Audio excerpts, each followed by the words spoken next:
This is not a difficult question. A question asked in the CBSE examination, year was 2008. It says find unit vector in the direction of 3i cap minus 2j cap plus 6k cap. I have underlined unit vector because the question is about unit vector. Even if I have put this question in the heading of direction ratios, direction cosines, please do not get confused. This question is about unit vector only and just has been put to confuse you people. I hope you didn't get confused.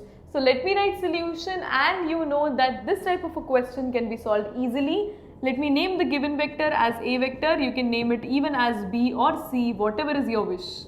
So this is the given vector, but a unit vector is what? I have to find unit vector A cap, that is equal to given vector upon its magnitude.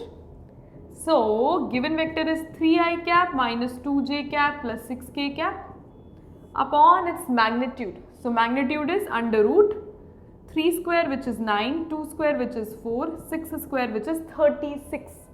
So what should be the answer? I will just separate this.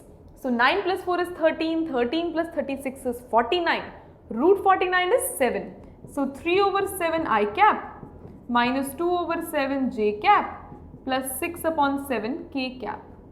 And that is the unit vector which we needed to find out. So do not panic over the questions which you find somewhere else where you didn't expect. The methodology remains the same even if the question is not a part of the main heading.